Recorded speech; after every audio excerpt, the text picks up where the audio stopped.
안녕하십니까. 이 시간에는 한국 정치의 환경적 요인 그리고 한국 정치를 에워싸고 있는 경제적, 사회적, 문화적 등등에 관련된 여러 가지 요인과 그리고 한국 정치가 어떠한 변화의 패턴을 통해서 발전되었는가, 그리고 현재 한국 민주주의의 공고화 수준은 어느 정도인가에 대해서 여러분들과 같이 알아보도록 하겠습니다. 우선 제일 첫 번째 여러분들과 같이 알아볼 문제는 지정학과 관련된 문제에 대해서 말씀드리겠습니다. 한국은 지구상에 있는 하나의 공간입니다. 한국이라고 그러는 나라는, 대한민국은. 따라서 우리는 공간과 시간의 개념에서 우리 인간이 생활하는 것과 마찬가지로 한국이라고 그러는 하나의 정치 단위 역시 마찬가지로 공간과 시간이라고 그러는 개념 속에서 정치라고 그러는 현상이 이루어진다, 그렇게 볼 수가 있습니다. 공간과 시간의 개념은 일종의 소위 동전의 양면과 같다, 그렇게 우리가 볼 수가 있겠죠. 그러니까 서로 뗄래야 뗄 수 없는 그와 같은 상황을 우리는 공간과 소위 시간의 개념으로서 볼 수가 있습니다. 여러분들 개개인도 여러분들이 지금 현재 있는 공간, 그리고 또 여러분들이 현재 위치하고 있는 시간적인 개념에서 여러분들의 매일매일 생활은 결정되고 그 속에서 여러분들은 생활을 하고 있습니다. 따라서 여러분들이 어떤 공간적인 위치에 있느냐, 그리고 또 여러분들이 현재 있는 시간적인 위치는 어떤 것이냐에 따라서 여러분들의 현재, 미래는 완전히 달라질 수 있다, 그렇게 볼 수가 있습니다. 그런 식의 측면에서 보았을 때 역시 대한민국이다라고 그러는 나라도 이와 같은 공간적인 개념에서 벗어날 수가 없습니다. 물론 제가 말씀드린 것과 마찬가지로 시간적인 개념 역시 상당히 중요합니다. 예를 들어서 대한민국이라고 그러는 하나의 정치 단위가 예를 들어서 조선시대의 정치, 그리고 또 대한제국 말의 정치, 그리고 일제 식민지하에 있을 때의 우리의 정치적인 그러한 상황, 그리고 또 해방 직후 현재 등등의 시간적인 개념에 따라서 설사 대한민국이라고 그러는 같은 공간에 있다고 치더라도 시간적인 개념에 따라서는 상당히 변화될 수 있다, 그렇게 볼 수가 있습니다. 그러나 시간적인 개념 역시 우리가 우리 자신의 어떠한 이니셔티브에 의해서 주도적인 그러한 변화를 추구하는 요인에 의해서 변할 수 있는 것과 마찬가지로 공간적인 개념도 마찬가지다, 그렇게 볼 수가 있습니다. 그러나 많은 정치학자 또는 국제정치학자들은 정치와 지리와의 관계인 지정학은 하나의 국가가 형성되고 발전되고 또 그리고 새로운 그러한 발전의 계기를 삼는 데 있어서 아주 중요하다, 그렇게 이야기하면서 지정학의 소위 중요성을 오래전부터 주장하고 있습니다. 그런 식의 측면에서 보면은 대한민국이 가지고 있는 지정학적인 위치가 과연 어떠한 것이고, 그리고 그것은 한국 정치에 어떠한 영향을 미치고 앞으로는 또 어떠한 영향을 미칠 것인가에 관련돼서 알아보는 것은 상당히 중요하다, 그렇게 볼 수가 있습니다.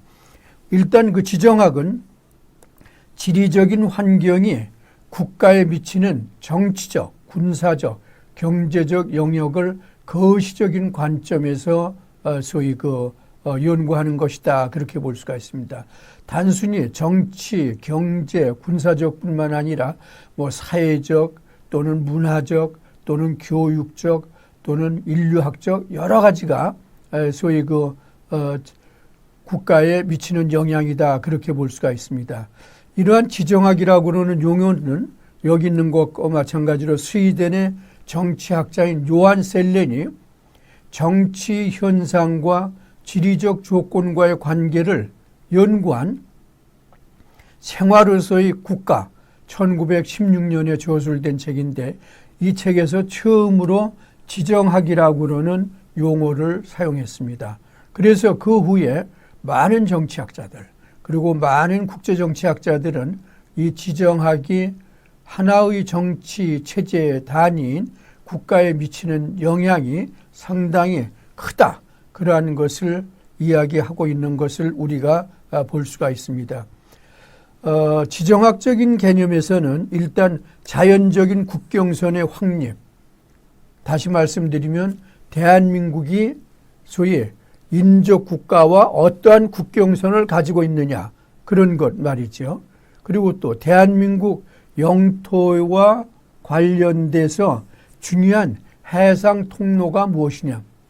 해상 통로의 경우는 외부에서 우리나라에 들어올 수 있는 하나의 여건도 되지만은 또 다른 한편으로는 우리의 경우는 또 밖으로 나갈 수 있는 하나의 소위 출구도 된다. 그렇게 볼 수가 있겠죠. 여러분들이 아는 것과 마찬가지로 우리 대한민국은 3면이 다 바다로 되어 있습니다. 이와 같이 바다로 되어 있는 그러한 공간적인 개념 역시 마찬가지로 한국 정치에 미치는 영향, 국내 정치에 미치는 영향, 그리고 또 이것이 국제 정치에 미치는 영향은 대단하다 그렇게 볼 수가 있죠. 전략적 요충지에 대한 통제 등에 대한 고려가 국가 정책을 결정하는 데 중요하다는 것을 주장하는 것으로서 볼 수가 있습니다. 아마 여러분들 군대를 다녀온 수강생의 경우는 잘 알 것입니다. 예를 들어서 군에서 소위 전쟁 모의 연습 같은 경우를 하고 그럴 때 어쨌든 적과 대치되었을 때 우리가 어떻게 전략적인 위치를 잘 차지해서 소위 선점하느냐에 따라서 그 전쟁의 양태는 전혀 바뀔 수가 있다. 그렇게 볼 수가 있습니다. 우리가 6.25 동란에 있어서 백마고지라든가 또는 가칠봉 전투라든가 두솔산 전투 같은 경우도 보면은 유리한 전략적 지역을 먼저 차지하기 위해서 끊임없이 소위 아군과 적군이 서로 진격과 후퇴를 반복하면서 많은 희생자를 냈던 것을 볼 수가 있습니다. 그것은 소위 전략적 요충지에 대한 소위 장악이 아군에 있어서 적군도 마찬가지지만 중요한 하나의 요소로서 볼 수 있다고 그러는 것과 마찬가지로 국가 역시 마찬가지로 어떠한 소위 공간을 가지고 있느냐에 따라서 국가 정책을 결정하는 데는 상당히 중요하다 그렇게 볼 수가 있습니다.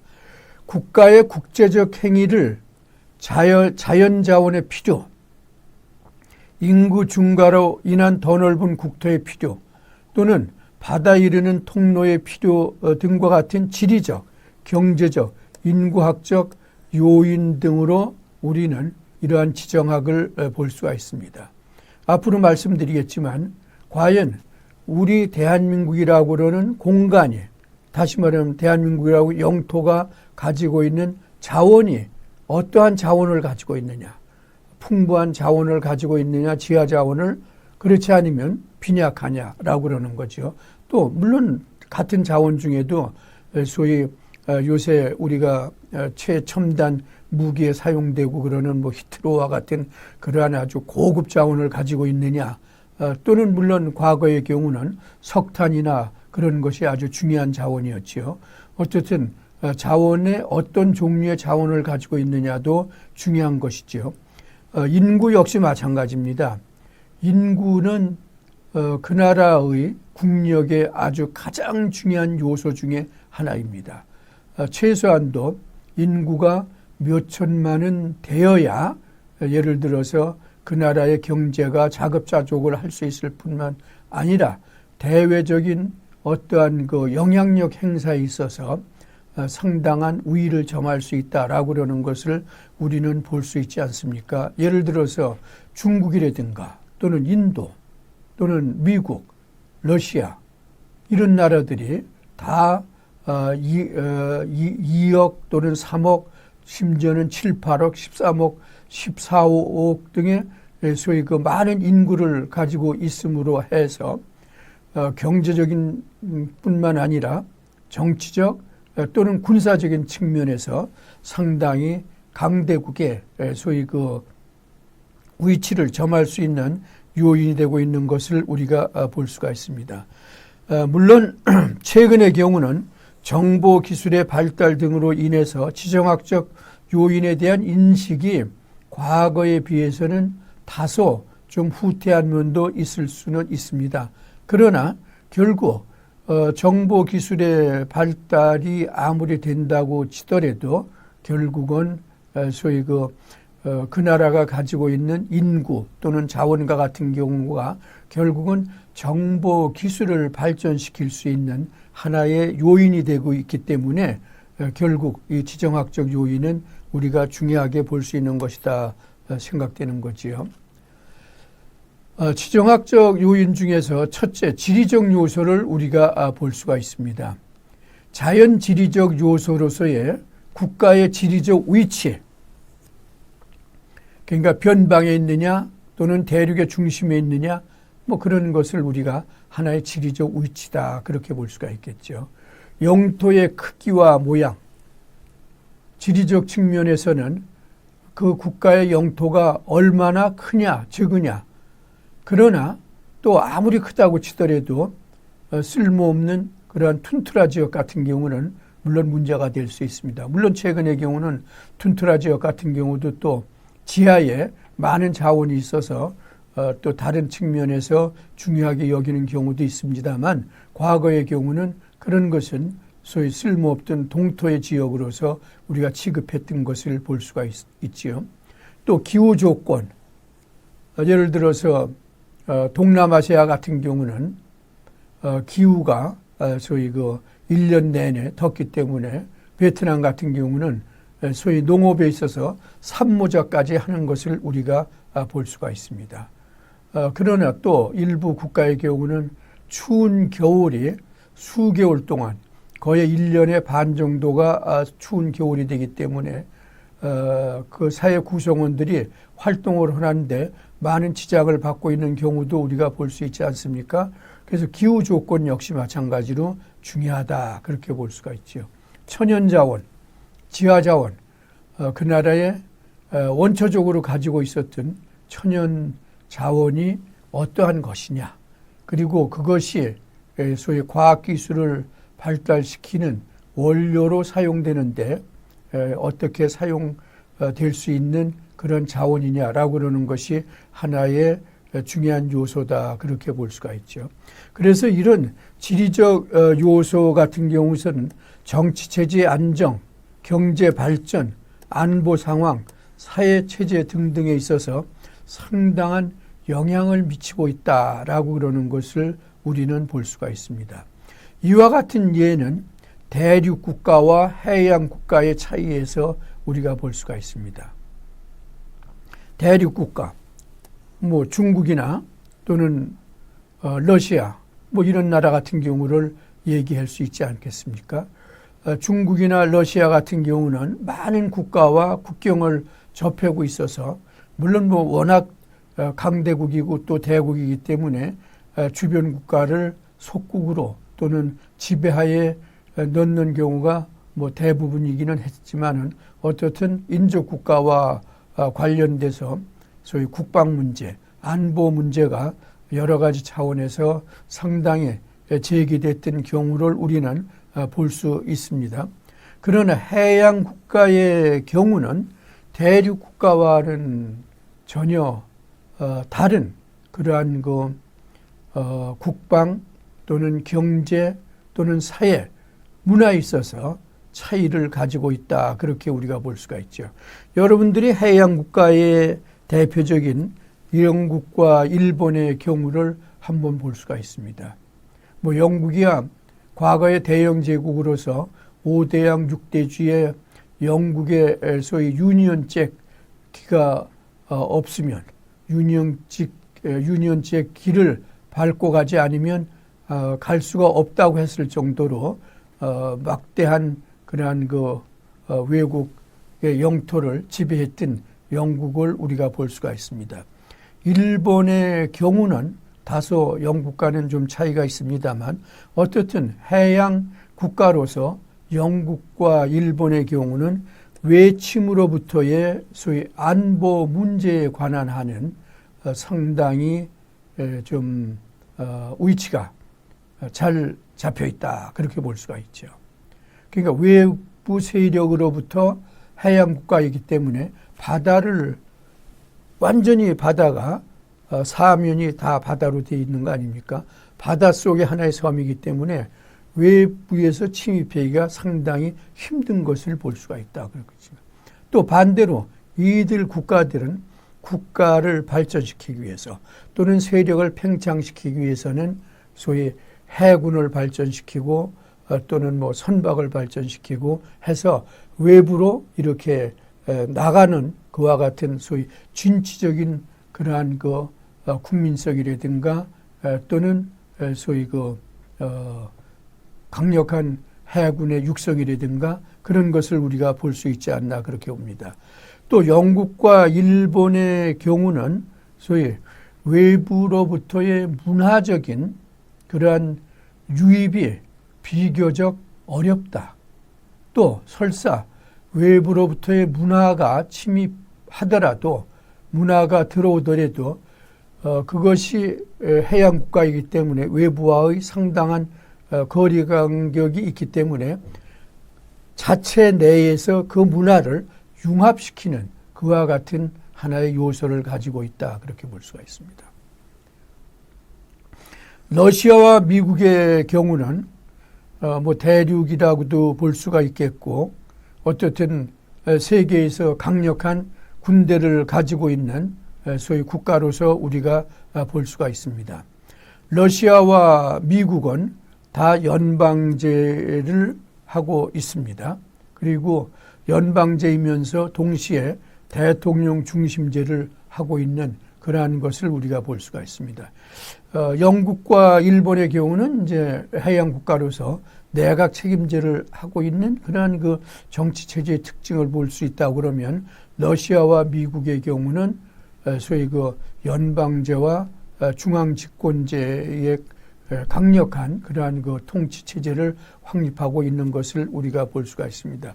그리고 이들 두 국가의 경우는 강력한 군대를 가지고 있다. 그렇게 볼 수가 있겠죠. 그것은 외부 세력과 끊임없는 그러한 그 안보 위협이라든가 또는 소위 그 국경 충돌이 있기 때문에 국가를 보위하기 위한 차원에서라도 강력한 군대를 필요하고 있는 것을 볼 수가 있습니다. 어쨌든 이런 지리적인 요소는 지정하게 하나의 중요한 팩터로서 우리가 볼 수 있다. 그렇게 생각됩니다. 그러면 우리가 이런 지정학적인 요인에 있어서 과연 한반도를 둘러싸고 있는 소위 그 주변 국가와의 관계는 어떠냐?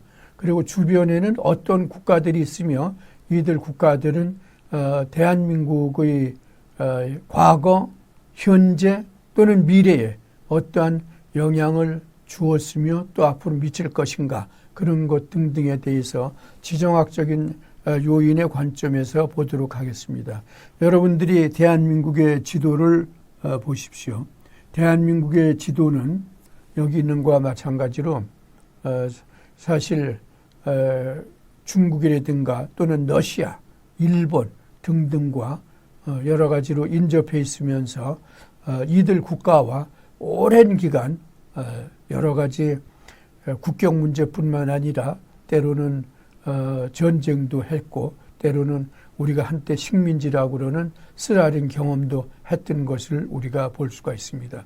중국과의 경우는 수백 년 동안 중국과 여러 가지 참 과거에 우리가 볼 수 있었던 그런 때로는 주정관계에 또 있었던 때도 있었던 것을 우리가 볼 수 있지 않나 그렇게 생각되고 있습니다. 여러분들이 지도에서 보시는 것과 마찬가지로 대한민국의 소위 위치는 상당히 지정학적인 측면에서 여러 가지 많은 그러한 그 창고적인 요소를 가지고 있다. 그렇게 볼 수가 있죠. 한반도는 동북아시아에 속하고 있습니다. 우리가 중국, 일본, 대만, 한국을 우리가 동북아시아 지역이다. 그렇게 얘기하지요. 동남아시아 같은 경우는 베트남이라든가 인도네시아, 필리핀, 뭐 싱가포르, 이런 태국 이런 나라를 우리가 동남아시아 하면서 아세안이 또 하나의 소위 정치 공동체, 지역 공동체를 형성하고 있는 것을 우리가 볼 수가 있습니다. 동북아시아는 한국을 비롯해서 중국, 일본, 대만 4개 국가가 있습니다만 사실 세계 국제 정치상에 있어서 차지하는 위치는 대단하다 그렇게 볼 수가 있죠. 또 인구 측면에서도 보더라도 중국이 뭐 14억, 15, 6억 정도 얘기하고 있을 뿐만 아니라 또 일본도 1억 이상의 인구를 가지고 있고 또 한국도 5천만 이상, 북한이 한 2,500만 이 정도이기 때문에 세계 70억 인구에서 차지하는 인구의 비중도 절대적으로 적지 않다. 그렇게 우리가 볼 수가 있습니다. 어쨌든 동북아 지역의 한 국가로서 속하고 있는 대한민국은 3,305개의 부속 도서로서 구성되어 있고 소위 총 면적은 22만 평방킬로미터이며 남한은 대한민국은 22만 평방킬로미터에 약 9.8 평방킬로미터를 차지하고 있다라고 볼 수가 있습니다. 나머지는 이제 북한인데 북한 땅이 오히려 남한 땅보다 더 크다 그렇게 우리가 볼 수가 있겠습니다. 국경선은 여러분들이 앞장에서 본 거 마찬가지로 러시아 위에는 러시아지요. 그 다음에 여기는 중국, 일본과 접하고 있는 것을 우리가 볼 수가 있습니다. 그래서 항상 러시아, 중국, 일본 등과는 연해 있기 때문에 외세의 각축장이 된 그러한 그 지정학적인 위치를 차지하고 있는 것이 대한민국이 현재 처하고 있는 큰 그러한 그 문제 중에 하나다라고도 볼 수가 있죠. 한반도는 대륙에서 오는 세력과 해양에서 오는 세력의 침략을 항상 받았던 것을 볼 수가 있습니다. 여러분들이 조금 전에 본 거와 마찬가지로 대륙에서는 중국과 러시아 그리고 해양 세력으로서는 일본이 대표적이다 그렇게 볼 수가 있죠. 그래서 해양 세력에서 대륙을 뻗쳐나가기 위해서 대륙에 침략을 하기 위한 통로로서 대한민국을 한반도를 이용했던 그러한 그 과거의 사례를 우리가 볼 수 있지 않습니까? 또 반대로 대륙 세력은 해양에 진출하기 위해서 대한민국이라고 그러는 그러한 거점을 이용하려고 그랬던 그러한 것을 또 우리는 항상 볼 수가 있습니다. 그런 식의 측면에서 한반도는 해양 세력과 대륙 세력의 항상 주시의 대상이 됐다. 또 그리고 침략의 대상이 되었다. 그렇게 볼 수가 있죠. 문화적인 측면도 대륙에서의 문화 전파의 집적지가 되어서 소위 그 독특한 문화가 발전되는데 상당한 어려움이 있었던 그러한 것을 우리가 볼 수가 있습니다. 물론 우리 대한민국이 가지고 있는 한민족 고유 문화를 우리는 볼 수가 있습니다. 또 홍익인간으로서 우리 문화가 가지고 있는 정체성을 우리는 충분히 이야기할 수도 있지만은 그러나 여러분들이 뭐 종교적인 측면이라든가 또 그런 데서 보는 것과 마찬가지로 중국으로부터의 유교 문화 또는 뭐 동남아시아 지역으로부터의 불교 문화라든가 또는 영국이라든가 또는 미국으로부터의 소위 그 기독교 문화 같은 경우가 한국에 전파되는 것을 우리가 볼 수가 있습니다. 그렇기 때문에 이러한 그 문화 전파의 집적지가 되었다. 그러니까 여러 개의 문화가 소위 모이는 지역이 되었기 때문에 우리 자신의 독특한 문화를 구성하는 데는 상당한 어려움이 있었다. 그렇게 우리가 볼 수가 있죠. 그럼에도 불구하고 우리 대한민국은 최근의 경우 뭐 BTS 방탄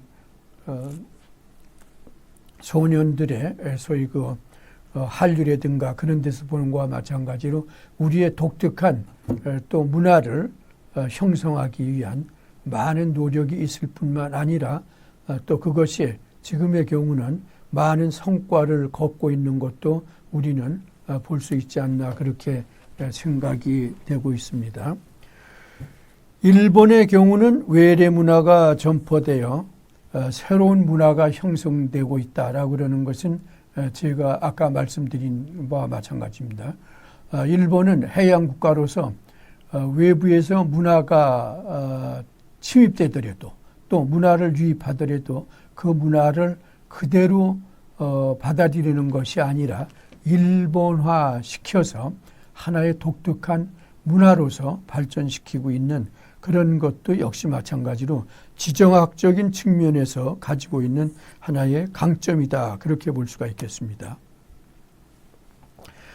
대한민국은 뭐 여러분들이 앞으로 한 학기 동안 계속 배울 것이기 때문에 뭐 정치 체제와 관련돼서 그런 문제는 특별히 더 구체적으로 말씀드리지 않겠습니다. 어쨌든 대통령 5년 단임제 대통령이고 단원절에서 국회는 소위 현재 300명으로 구성되어 있습니다. 남한 면적은 아까 말씀드린 것과 마찬가지로 세계에서 약 110위 정도, 북한은 약 97위 정도가 되고 있습니다. 2018년 기준으로 대한민국의 인구는 약 5,182만 명 정도가 돼서 세계 인구의 27위 정도를 차지하고 있습니다. 200개 국가 중에서. 북한 인구는 약 2,572만 명으로 되어 있습니다. 현재 대한민국의 국민 소득은 2018년 기준으로는 3만 1,349 US 달러, 미국 달러로 우리가 지금 통계가 나와 있습니다. 물론 환율 변동에 따라서 약간의 차이는 있을 수도 있습니다만 그래서 2018년 말을 기준으로 해서 우리는 제가 첫 시간에도 말씀드렸지만 3050 클럽에 소위 가입되어 있는 것을 우리가 볼 수가 있죠. 1인당 국민소득이 3만 불 이상 그리고 인구가 5천만 이상인 세계 7번째 소위 국가가 된 것을 볼 수가 있습니다. 남한의 대한민국의 총 생산량은 1781조 정도 됩니다. 대단한 그러한 그 숫자다 그렇게 볼 수가 있습니다. 국민 총 생산량이 북한의 경우는 약 36조 정도밖에 안 되기 때문에 남북한의 차이는 약 49분의 1이다 그렇게 볼 수가. 그러니까 경제적으로는 남북한의 경우는 사실상 게임은 뭐 전혀 되지 않는다 그렇게 우리가 볼 수가 있죠. 그만큼 우리 경제가 북한에 비해서는 상당히 월등한 지위에 있다라고 그러는 것을 볼 수가 있습니다. 그래서 대한민국은 세계 약 200여 개의 국가 중에서 경제 단위로 보면은 약 10위권을 차지하고 있습니다. 이것은 대한민국이 3050 클럽의 하나일 뿐만 아니라 2차 대전 이후 소위 신생국가, 독립국가가 된 나라 중에서 경제적으로 이렇게 비약적으로 발전된 나라는 대한민국이 그야말로 유일하다 그렇게 볼 수가 있습니다. 그래서 대한민국은 2차 대전 이후 신생국가 중에서 대부분 많은 국가들이 아직도 후진국 또는 개발도상국으로서 외국으로부터 원조를 받고 있지만 대한민국은 원조를 주는 공여국이 되었다라고 그러는 것은 제가 말씀드렸습니다. 이미. 한국 정치와 관련된 지정학적인 문제에 있어서 미국은 참으로 우리하고는 밀접한 관계가 있다 그렇게 말씀드릴 수가 있습니다.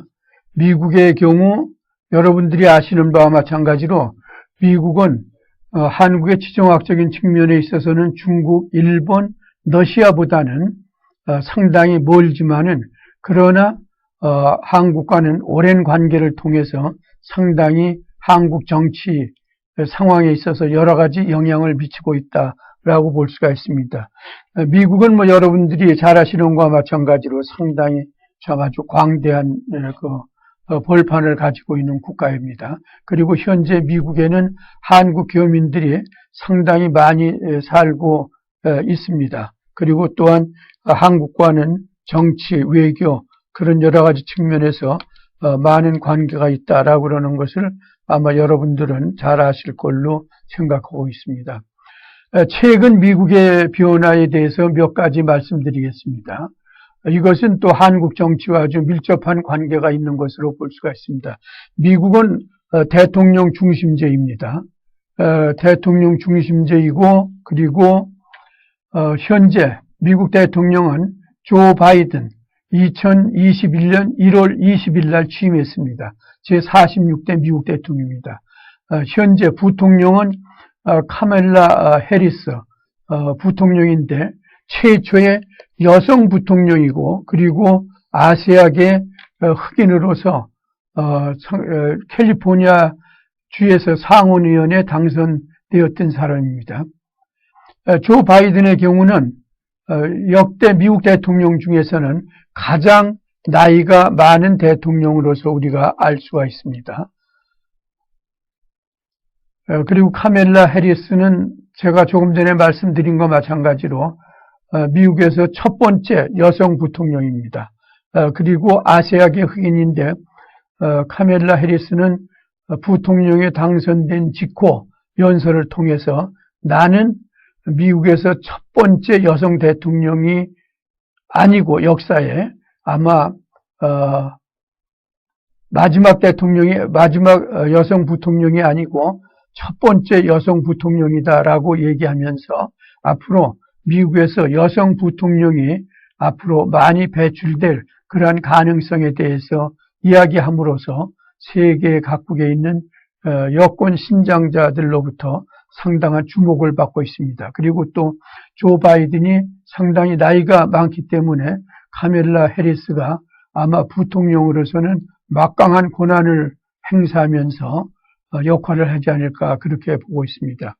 미국 의회는 양원제로서 상원 그리고 하원으로 구성되어 있습니다. 상원은 100명, 하원은 435명인데 상원의 경우는 각 주에서 2명씩 큰 주나 작은 주나 그리고 하원은 각 주의 인구수에 따라서 배정이 됩니다. 예를 들어서 캘리포니아 같은 경우는 상원은 2명이지만 하원은 한 50명 이상이 되는 그러한 것을 우리가 볼 수가 있습니다. 현재 미국 상하 양원은 다 민주당이 지배하고 있습니다. 상원은 50대 50인데 그러나 부통령이 상원 의장을 겸하고 있기 때문에 캐스팅 보드를 쥐고 있어서 사실상 민주당이 상하 양원을 지배하고 있다. 그렇게 보면 될 것입니다. 미국의 면적은 세계 3위, 인구는 3억 3천만 명으로서 역시 세계 3위 정도로 인구가 되는 것으로서 알려지고 있습니다. 1인당 국민소득은 약 6만 불 정도가 됩니다. 우리의 거의 배가 된다 그렇게 볼 수가 있습니다. 군사력은 뭐 여러분들이 아시는 바와 마찬가지로 세계 제1위다라고 그러는 것을 아마 여러분들은 아실 겁니다. 1882년 5월 22일 날 한미 수요 조약이 체결되었기 때문에 한국과는 100년 이상의 소위 그 관계를 가지고 있고 특히 6.25 사변이 났을 때 미국을 중심으로 한 유엔국이 참전함으로써 한국 전쟁에 있어서 공산화를 막을 수 있다라고 그러는 것을 알 수가 있습니다. 더군다나 앞으로 설명드리겠지만 1945년 제2차 대전이 끝난 후에 미국은 승리국으로서 남한에서 소위 그 군정을 실시했고 또 소련은 지금의 러시아지요. 북한에서 군정을 실시함으로 해서 남북한의 정치적인 측면에 있어서 상당히 영향을 많이 미쳐주고 있다. 그리고 특히 미국의 경우는 우리나라의 교육제도라든가 또는 각종 그런 그 경제 시스템 같은 경우가 미국에서 많이 영향을 받고 지금 나름대로 운영되고 있는 것을 볼 수가 있습니다. 그리고 한미 방위 조약이 체결됐기 때문에 현재 미국과 한국은 한국에서 어떤 비상사태, 특히 전쟁과 같은 상황이 났을 때는 미국은 즉각 개입하는 그와 같은 그 방위 조약이 체결되어 있습니다. 미국의 현재 문제점은 뭐냐? 2020년 대통령 선거가 실시가 되었는데 그 당시 트럼프 전 대통령이 사실 대선 결과를 불복하는 등 여러 가지 많은 문제점을 일으켰습니다. 더군다나 2021년 1월 6일에는 트럼프를 지지하는 그러한 그 지지자들이 트럼프 전 대통령의 선동에 의해서 미국 의사당을 점령하는 최초의 사태가 발생해서 미국이 상당히 많은 상처를 받았다. 그리고 세계의 모범국가로서 미국이 지금까지 민주적인 모범국가로서의 행세를 했는데 그와 같은 것에 대한 치명상을 입혔다. 그렇게 볼 수가 있습니다. 그래서 바이든 대통령은 대통령 취임식에서 미국은 하나다. 그리고 나는 민주당 대통령도 아니고 공화당 대통령도 아니고 미국 전 국민의 대통령이다라고 그러면서 통합을 강조하고 있습니다. 따라서 바이든 미국 대통령의 경우는 트럼프 대통령 시절에 있었던 미국의 갈등, 미국의 소위 극우와 극좌, 좌는 뭐 그렇게 적하지 않지만 극우에 의한 그러한 그 갈등의 골이 깊어진 미국을 어떻게 치유해서 국민 통합을 시킬 것이냐, 이것이 상당히 큰 과제다. 그렇게 보시면 되겠습니다. 중국은 우리하고 상당히 가까운 나라입니다. 그리고 또 중국은 한국과 전통적으로 여러 가지 복합적인 관계가 많이 형성되어 있는 것을 아마 여러분들은 잘 아실 것입니다. 중국은 한국을 비롯한 여러 국가와 국경선을 접하고 있기 때문에 또 국경에서의 충돌도 인도라든가 또는 베트남과 같은 그런 나라들과는 국경 충돌도 상당히 일어나고 있는 것을 볼 수가 있습니다. 세계 문명에 있어서 상당히 중요한 역할을 하고 있는 것이 중국인데 중국은 과거에는 장개석에 의해서 지배되다가 장개석이 소위 그 국공 분리 전쟁에 의해서 대만으로 가서 대만을 건설하고 그리고 지금 여기는 피플스 리퍼블릭 오브 차이나에서 중화인민공화국으로 되어 있는 것을 여러분들은 잘 아실 겁니다. 중국과 한국은 조선시대의 경우는 특히 상당히 여러 가지 우리가 역사적으로 봤을 때 깊은 관계가 있는 것을 볼 수가 있습니다. 그리고 때로는 일부 조선에 있어서 왕들이 중국의 청나라나 명나라에 조공을 바쳤던 그러한 것도 있기 때문에 아직도 또 중국에서는 그와 같은 그러한 그 주장을 하는 경우도 있는 것을 우리가 볼 수가 있습니다. 어쨌든 같은 유교 문화권으로서 중국과 한국, 한국과 중국은 상당히 오랜 여러 가지 관계를 가지고 있다. 그러나 1945년 해방 이후에 북한은 중국이 사실상 큰 영향을 행사하고 또 대한민국의 경우는 미국을 비롯한 자유우방 국가의 관계를 맺고 있기 때문에 여러 가지 좀 다른 차원의 일도 생기고 있는 것을 볼 수가 있습니다. 정치 체제는 중화인민공화국, 인민민주사회주의 국가다라고 그러는 것은 여러분들이 잘 알 겁니다. 그래서 지금도 중국은 공산당이 아주 유일하게 당일 정당으로서 지배하고 있고 공산당이 아주 막강한 권력을 가지고 있는 것을 우리가 볼 수가 있습니다. 지금 현재 국가 주석은 시진핑입니다. 2012년 11월 달에 취임했는데 사실 중국의 국가 주석은 대개 지금까지 보면 보통 10년 정도가 한 임기로서 끝내고 그 다음에 후계자한테 넘겨주는 것이 일반적인 관리였는데 시진핑의 경우는 2018년 개헌으로 해서 임기제가 철폐되어 있기 때문에 아마 지금까지 10년 국가 주석의 전통은 사실상 깨어지고 시진핑 주석이 아마 계속 집권하게 되지 않을까 그렇게 보고 있습니다. 전국 인민대표회의는 우리나라의 국회와 같은 것입니다. 임기 5년제고 연 1회 개최되는데 약 3천 명 됩니다. 물론 인구가 많기 때문에 많은 것을 우리가 볼 수가 있겠죠. 면적도 상당히 참 세계에서 정말 제일 클 뿐만 아니라 그리고 인구가 13억인데 13억, 14억이라고 하는 것이 사실 정확한 인구라고 보겠다는 여러 가지 차원에서 또 더 인구가 많지 않나 그런 얘기가 있습니다. 국민소득은 사실 정확히 지금 나와 있지는 않습니다. 대개 그냥 8,000불, 9,000불 정도 되는 걸로 나와 있고 군사력은 세계의 한 3위 정도를 차지하고 있습니다. 아까 말씀드린 것과 마찬가지로 한국, 인도, 몽골, 버마, 베트남 등 14개국과 국경을 접하고 있기 때문에 때로는 국경 분쟁이 자주 일어나고 있는 것도 우리가 볼 수가 있습니다.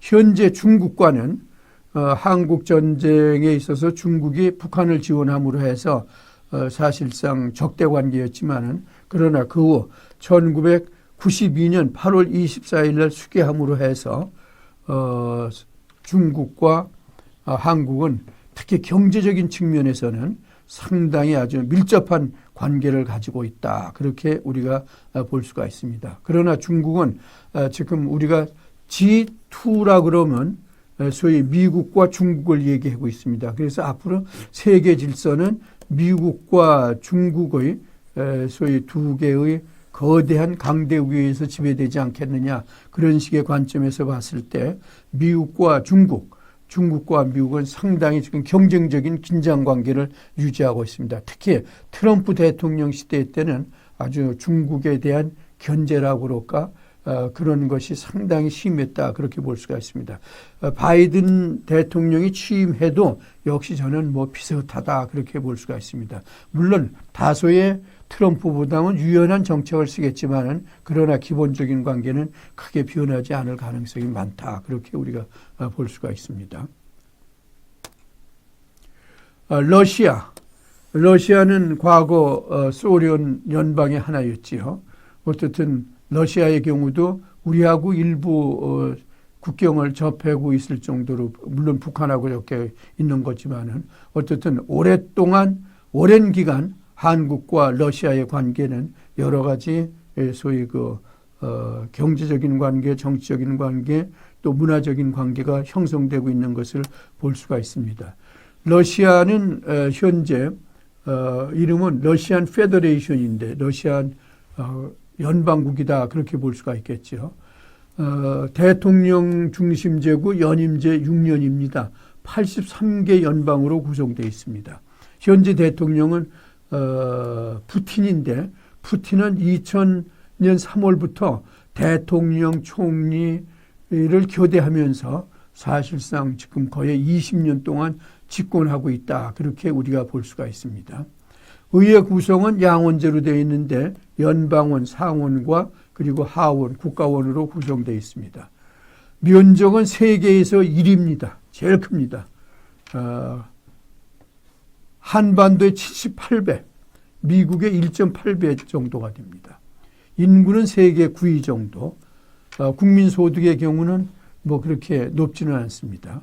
어쨌든 중국, 몽골, 우크라이나, 핀란드 등 10여 개 국가 접경을 하고 있기 때문에 역시 특히 과거 러시아의 경우는 오랜 기간 소위 인접 국가들과 많은 충돌이 있었던 것을 볼 수가 있습니다. 러시아는 한때 몽골에 의해서 지배되기도 했습니다. 한국과는 1990년 9월 30일 수교가 돼서 지금은 경제적인 측면에서 여러 가지 관계가 많이 형성되고 있는 것을 우리가 볼 수가 있습니다. 과거에는 북한과 아주 밀접했지만 지금은 북한과의 관계는 사실상 여전하다고 볼 수가 있지만, 그러나 한국과의 관계도 여러 가지 측면에서 아주 긴밀하게 형성되고 있는 것을 볼 수가 있습니다. 영국은 우리나라에서는 비교적 좀 멀리 떨어져 있지만, 그러나 어떻든 영국도 한국과의 관계는 상당히 오랜 깊은 관계를 맺고 있는 것을 우리가 볼 수가 있습니다. 그리고 특히 과거 대영제국 시절에 있어서는 세계 최강의 국가로서 소위 활동하고 세계를 지배했던 것을 볼 수가 있죠. 그래서 영국의 유니언 잭크가 소위 휘날리지 않는 지역이 없을 정도다라고 이야기했을 정도로 막강한 힘을 발휘했습니다. 그래서 팩스 브리타니카라고 그러는 얘기가 나올 정도였지만, 그러나 지금은 소위 과거에 비해서는 그 영광이 비교적 쇠퇴했다, 그렇게 볼 수가 있습니다. 입헌 군주제로서 엘리자베스 2세가 지금 60년 이상 여왕을 하고 있습니다. 상당히 상징적인 의미가 있습니다. 현재 행정수반은 수상 총리라고 그러는 보리스 존슨입니다. 2019년 7월에 취임했고 현재 보수당 소속으로 되어 있습니다. 양원은 하원 그리고 상원으로 되어 있는, 상원은 우리가 일종의 귀족원이다라고 그래서 소위 이제 귀족 계급의 사람들이 거의 영구직으로 있는 것을 볼 수가 있습니다. 면적은 그렇게 크지 않습니다. 인구는 한 6천만 정도 되고 국민소득은 한 4만 불 정도 거의 되고 있습니다. 세계 군사력은 한 5위 정도 되는데, 지금 영국은 소위 유럽연합에서 탈퇴한 이후 상당한 많은 어려움을 겪고 있다, 그렇게 볼 수가 있습니다. 한국과는 1949년 수교를 맺고 6.25 전쟁 당시 미국 다음으로 많은 군인을 파견했던 것이 영국이다, 그렇게 우리가 볼 수가 있겠습니다. 일본은 여러분들이 잘 아는 것과 마찬가지로 가깝고도 먼 나라다. 사실 우리하고는 제일 가깝고 또 여러 가지 측면에서도 교류가 많지만은, 그러나 일본과 한국 사람이 가지고 있는 그런 그 감정적인 거리는 상당히 멀다, 그렇게 볼 수가 있습니다. 그러나 경제적인 측면에서는 아주 상당히 밀접한 관계를 가지고 있습니다. 그러나 최근 문재인 정부 들어선 이후 일본과의 관계는 여러 가지 측면에서 상당히 어려움을 겪고 있습니다. 특히 위안부 처리 문제라든가 또는 강제징용 노동자들에 대한 배상 문제 같은 경우가 제대로 해결되지 않아서 일본과는 상당히 긴장 관계가 유지되고 있는 것을 우리가 볼 수가 있습니다. 일본은 역시 영국과 비슷하게 소위 입헌 군주국입니다. 그래서 현재는 나루이토 국왕이 2019년 5월 1일 날 즉위했습니다. 그래서 연호를 레이와 영화 시대를 개막한 것을 우리가 볼 수가 있습니다.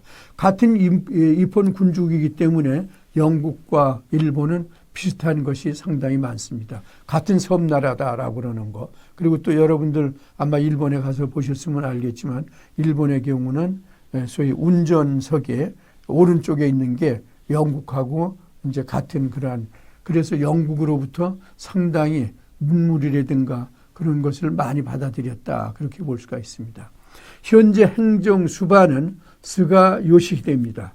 2020년 9월 총리에 취임했습니다. 아베 정권이 있을 때 그 당시에 관방장관을 했던 사람인데 상당히 소위 아베의 영향을 많이 받았다. 그리고 아베의 전폭적인 지지를 받아서 사실 총리가 됐기 때문에 대외 정책, 특히 한국과의 관계와 관련된 소위 한국에 대한 대한 정책은 거의 아베 총리의 소위 외교 정책을 그대로 답습하고 있다 그럴 겁니다. 뭐 본인 자신도 우리는 사실상 아베 정권을 그대로 유지하고 있다라고 얘기할 정도다 그렇게 볼 수가 있습니다. 그래서 제가 보기에는 아베 정권이 가지고 있었던 한국과의 그런 그 긴장 관계가 스가 정권에도 역시 비슷하지 않겠나 그렇게 보고 있습니다. 면적은 뭐 한 62 정도 되고 도도부연 47개 도도부연으로 구성되어 있습니다. 양원제이고 참의원과 중의원 이것 역시 마찬가지로 영국의 의회제도하고 비슷하게 상원 하원 그런 식으로 되어 있는 것을 우리가 볼 수가 있습니다. 인구는 한 1억 2,700만 정도 되고 있고 국민소득은 상당히 높습니다. 여러분들이 아시는 바와 마찬가지로 군사력은 세계 12위 정도가 되는데 그러나 2차 대전에 소위 그 참전 국이었기 때문에 이타제스의 전쟁을 일으킨 발발국이었기 때문에 여러 가지 그 군사력을 사용하는 데 있어서 소위 그 한계가 있기 때문에 현재 아베 정권 때도 그랬고 스가 정권도 헌법을 개정해서 소위 군사력을 강화시키고 또 대외 지원도 할 수 있는 그러한 체제로 바꾸려고 상당히 노력하고 있는데 그러나 이것은 국제적인 여론이 좋지 않고 또한 일본 국민들도 평화를 사랑하는 일본 국민들은 반대하고 있기 때문에 쉽지는 않습니다. 1965년 한일 국교 정상화가 이루어져서 일본의 경우는 그걸로 다 끝났다라고 보는 거고 한국의 경우는 그거는 일부만 끝난 거고 국가 대 국가대의 관계는 끝났지만은 그러나 개인들이 가지고 있었던 위안부 피해 문제라든가 또 그리고 강제징용 노동자에 대한 배상 문제는 다르다라고 그래서 계속 지금 문제가 되고 있습니다. 어떻든 제1교포가 약 45만 명 살고 있지만은 사실 제1교포들이 또 여러 가지 일본 사회에서 차별을 받고 있는 경우도 있기 때문에 상당히 또 어려운 경우도 있는 것을 볼 수가 있습니다. 아마 이들 지금 제가 말씀드린 미국, 그다음에 중국, 러시아, 영국, 일본 이 5개국이 한반도를 둘러싸고 있는 대표적인 그러한 그 국가고 또 한국의 정치적인 문제라든가 또는 국제적인 문제, 특히 한반도 문제 해결에 있어서는 이들 국가의 영향력이 사실은 관과되기가 힘들다 그렇게 볼 수가 있습니다. 다시 말씀드리면 이들 국가들 간에 나름대로 한반도 문제에 대한 일정한 컨센서스가 이루어졌을 때 한반도 문제도 좀 풀릴 가능성이 있지 않나. 그것이 한국이 가지고 있는 지정학적인 문제에 있어서 상당히 참 어려운 문제다. 그런 식의 말씀을 드리고 싶습니다.